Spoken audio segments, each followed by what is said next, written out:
এই যে আমাদের পূজা রানীর কাজ হয়ে গেছে, আমাদের এখনো বেরোনো হয়নি, দেরি হয়ে গেছে, প্রচন্ড দেরি হয়ে গেছে। আজকে ঘুম থেকে উঠতে সোনায়ের, আমি উঠেছি অনেকক্ষণ, সোনায়ের জন্য দেরি হয়ে গেল, আর সময় নেই দাঁড়ানোর।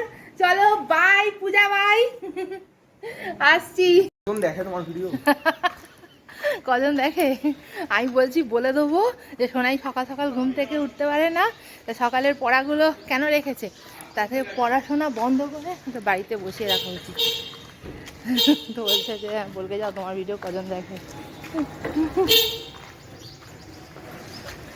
আজকে তো আজকে প্রচুর লেট হয়ে গেছে। আর দেখেছো বন্ধুরা, আমার ছেলেও বলছে আমার ভিডিও কেউ দেখে না। দেখবে দেখবে দাঁড়া, সবাই দেখছে। এই দাঁড়া গাড়ি রাস্তা দিয়ে ভিডিও করতে যাওয়া মুশকিল আছে, চারধারে গাড়ি, সকালবেলায় গাড়ি বেরিয়ে। কার ভিডিও দেখে না? ইউ আর খ্রিস্টান। তোমার ছেলে।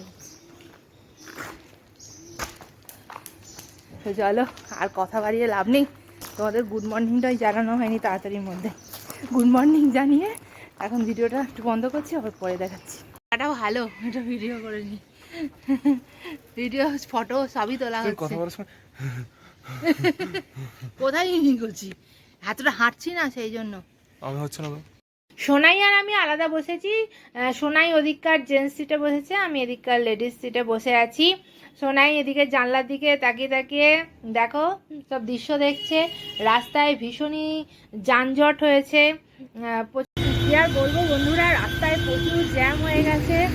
এখন রাস্তা অনেকটা ফাঁকা হয়েছে, ক্লিয়ার হয়েছে, কিন্তু তখন প্রচুর জ্যাম ছিল। তো ছেলেকে পড়াতে নিয়ে এসেছি, নিয়ে এসে কোচিংয়ে ঢুকিয়ে দিয়েছি, কিন্তু আসার সময় প্রচুর দেরি হয়ে গেছে। তো ছেলে তো কিছুতেই ঢুকতে চাইছিল না, বললো স্যারের অনেক পড়ানো হয়ে গেছে, এবার বকা দেবেন। তো স্যারকে আমি ফোন করলাম, স্যার বললেন যে সবাই দেরি করছে, হ্যাঁ রাস্তায় জ্যাম আছে শুনেছি, আসুক, দেরি করে আসুক, কোনো অসুবিধে নেই, আমি পড়িয়ে দেবো। তো আমরা প্রায় 1-1.5 ঘন্টা লেট করে ঢুকেছি, স্যারকে ঢুকিয়ে দিয়েছি স্যারের কোচিংয়ে। এখন বাইরে দাঁড়িয়ে একটু ওয়েট করছি, একবারে ছেলেকে নিয়ে বাড়ি ফিরবো। তো রাস্তা এখন ক্লিয়ার আছে, আই থিঙ্ক যাওয়ার সময় কোনো সমস্যা হবে না। তো আমি এখানটা একটুখানি ঘুরে দেখি, তো পরের আপডেট বাড়িতে গিয়ে পাবে। এখানে 50 টাকা থেকে শুরু করে 80 টাকা পর্যন্ত দামের ডাবর রয়েছে। তো আমি এখানে থেকে একটা মাঝারি সাইজের ডাব নিয়েছি এবং নিয়ে বাড়ির দিকে রওনা হচ্ছি। আমার ছেলের কিছুদিন আগে জন্ডিস হয়েছিল, আর জন্ডিসের জন্য ডাব তো একদম অব্যর্থ ওষুধের কাজ করে। আর সামনেই তো গণেশ পুজো, গণেশ পুজোর জন্য দেখতে পাচ্ছ কি সুন্দর ছোট্ট ছোট্ট গণেশ এখানে বিক্রি হচ্ছে। এই মাত্র সোনাইকে নিয়ে আমি পড়িয়ে এলাম, যাওয়ার সময় তো প্রচুর যানজট হয়েছিল, তো আসার সময় এখন ফাঁকাই ছিল রাস্তা। তো এই ডাবটা আমি নিয়ে এসেছি সোনাইয়ের জন্য, সোনাই খাবে। আর এখন দাদা জল খাবারের ব্যবস্থা করেছে, সেটা হচ্ছে কিনে নিয়ে এসছে মিষ্টির দোকান থেকে কচুরি আর তরকারি। আর দাদা দাঁড়িয়ে মিষ্টির দোকানেই খেয়ে নিয়েছে, আর আমাদের জন্য নিয়ে এসছে, বলছে আমি আর বয়ে আনিনি, ঠান্ডাও হয়ে যাবে, তোমরা কখন আসবে, সেজন্য ও খেয়েই চলে এসছে। আর এখন আমাদেরটা আমরা নিয়েছি। সোনাই বাবা চলে এসো, চলে এসো, অনেক বেলা হয়ে গেছে। এরপরে আবার দাদা কি বাজারে এনেছে দেখি, এখনো কিছু দেখিনি, রান্নার ব্যবস্থা সব করতে হবে, তারপর বিকেলে আবার একটা পড়া আছে। তো এখন রাখছি, তাড়াতাড়ি রান্নাগুলোও করতে হবে। এই দেখো তোমাদের দাদা আজ বাজার থেকে কি এনেছে, আজকে হচ্ছে ইলিশ মাছ, আজকে জমিয়ে ইলিশ খাওয়া হবে। এই যে ভাত বসিয়ে দিয়েছি, আজকে রান্না করতে একটু বেলা হচ্ছে, কারণ ছেলেকে নিয়ে পড়াতে গেছিলাম, এসে পায়ে খুব যন্ত্রণা হচ্ছিল, এতক্ষণ বসে থেকে ছেলেকে নিয়ে এসেছি। তো আর রাস্তায় তো প্রচুর বললাম জ্যাম ছিল, যাওয়ার সময় খুব পায়ে ব্যথা হচ্ছিল, আমার আবার একটু হাঁটা চলা বলে পায়ে ব্যথা হয়। তো যাকে এসব দুঃখের কথা বলে লাভ নেই, আজকে রান্নাটা একটু দেরি করেই বসালাম।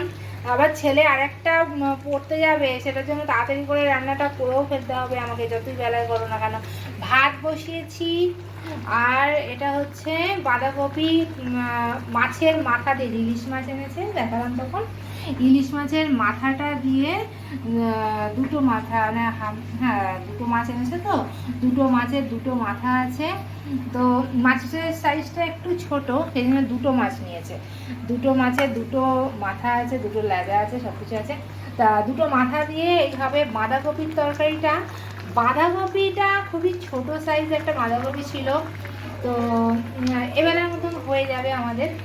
আর এই মাছটা সর্ষে বাটা দিয়ে, সর্ষে বাটা আর পোস্ত দিয়ে করছি। এটা হচ্ছে মানে বেগুন দিয়ে ইলিশ মাছের ঝাল, আর এই আলুটা টমেটোটা এটা বাঁধাকপির তরকারিতে পড়বে।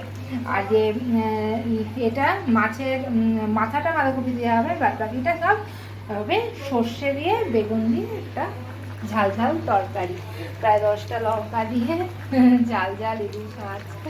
তো রান্নাগুলো আমি একটুখানি তাড়াতাড়ি করে ফেলবো আজকে, কারণ ছেলে আবার খেয়ে পড়তে যাবে, তো দেরি করলে হবে না, একদম দেরি করলে হবে না। সোনায় সকালের পড়াটা করে চলে এসেছিল, খাওয়া দাওয়া করে আবার সেকেন্ড টাইম যাচ্ছে, আরেকটা পড়া আছে। সোনায়ের বাপি আগেই বেরিয়ে গেছে, সোনাই রেডি হয়ে বেরোতে গেলে দেরি হয়ে যাচ্ছে। ওর প্রায় 4:30 বাজে, 5টায় পড়া, কখন থেকে বলছি সোনাই রেডি হ, সোনাই রেডি হ, রেডি হ, রেডি হ, অনেক আগে থেকে বলে যাচ্ছি সোনাই রেডি হ। আমি 2টো থেকে বলে যাচ্ছি তাড়াতাড়ি খাওয়া দাওয়া করে রেডি হয়ে যা, 4টার সময় বেরোবি, 4টার সময় বেরোবি, সেই 4:30 বাজিয়ে দিন। হ্যাঁ, তোর বাপি রেডি হয়ে বেরিয়ে গেল।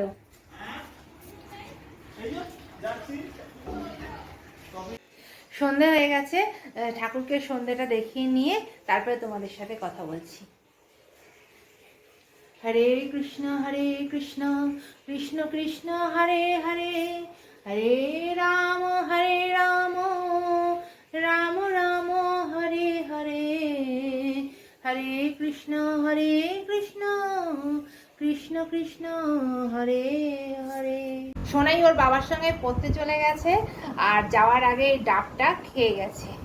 তো ও তো ডাবটা খেয়েছে, আর আমি কি করেছি, আমি এটা দিয়ে রূপচর্চা করব। আমি এর থেকে সামান্য পরিমাণ ডাবের জল একটা বাটিতে নিয়ে রেখে দিয়েছি, চাপা দিয়ে রেখে দিয়েছি, ওটা দিয়ে আমি করব রূপচর্চা। আর ডাব তো তোমরা সবাই জানো যে শরীরকে সতেজ রাখে, ঠান্ডা রাখে, সুস্থ রাখে, সেই কারণে গরমকালে তো বেশিরভাগ মানুষই ডাবের জল খেয়েও থাকো। আর আমার বাবা বলতেন যে ডাব খেলে পেটের যাবতীয় সমস্যা, এমনকি শরীরের ছোটোখাটো অনেক সমস্যা কিন্তু ডাব খেলেই মিটে যায়, তার জন্য ডাক্তার দেখাতে লাগে না। মাঝে মাঝেই সেই জন্য আমার বাবা আমাদের ডাব খাওয়াতেন। আমাদের বাড়িতে অনেক ডাবের গাছ ছিল, ডাব গাছ, নারকেল গাছ ছিল, তখন তো বাবা জোর করে করে খাওয়াতো কেটে কেটে, তখন খেতে চাইতাম না, তখন তো এর মর্ম বুঝতাম না না। আর এখন রাস্তায় ডাব দেখতে পেলেই আমি ডাব কিনে নিয়ে চলে আসি। এক একটা 60 টাকা 70 টাকা করে দাম এক একটা ডাবের, চিন্তা করো, এখন এর গুণ বুঝেছি। আর বাড়িতে যখন বাবা জোর করে করে কেটে কেটে খাওয়াতো, মুখের সামনে ধরতো, নে খা, তখন আমি কি করতাম, না খাবো না, এই কি খাওয়াচ্ছ। তাহলে এখন এর মর্ম বুঝতে শিখেছি, তো দাম দিয়ে দিয়ে কিনে এনে খাওয়াচ্ছি। ডাবে থাকে প্রচুর পরিমাণে ভিটামিন, মিনারেল, আর যেটা শরীরকে সুস্থ রাখে, হাড় পেশিকে মজবুত রাখে, কোলেস্টেরলকে নিয়ন্ত্রণে রাখে, ডায়াবেটিসকে নিয়ন্ত্রণে রাখে, আর আমাদের ত্বক হয় একদম চকচকে ঝকঝকে মসৃণ লাবণ্যময়ী।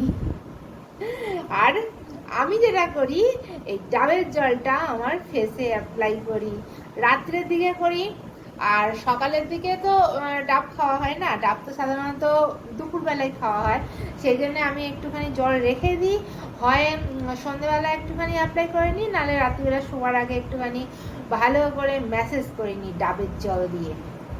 এতে কি হয়, আমার স্কিনটা অনেক বেশি বেশ মসৃণ থাকে, চকচকে থাকে। আর বলিরেখা যেটা আসে না, সব থেকে বড় কথা, বয়স হয়ে গেলে মানুষের যে বলিরেখা আসে সেটা একদমই আসে না ডাবের জল যদি তুমি রেগুলার ফেসে অ্যাপ্লাই করো। রেগুলার বলতে মানে একদিন, মানে রেগুলার বলতে আমি বলতে চাইছি যে অন্তত সপ্তাহে 2 দিন কি 3 দিন। তবে একেবারে যে রোজ রোজ তোমাকে এত টাকা দিয়ে ডাব কিনে এনে খেতে হবে, মুখে লাগাতে হবে, আমি সেটা বলছি না। সামর্থ্য, যার যেরকম সামর্থ্য সেই অনুযায়ী সব কিছু করা উচিত। সেই জন্য আমি বলছি যে এত ডাবটা তো রোজ খাওয়ার কোনো দরকার নেই।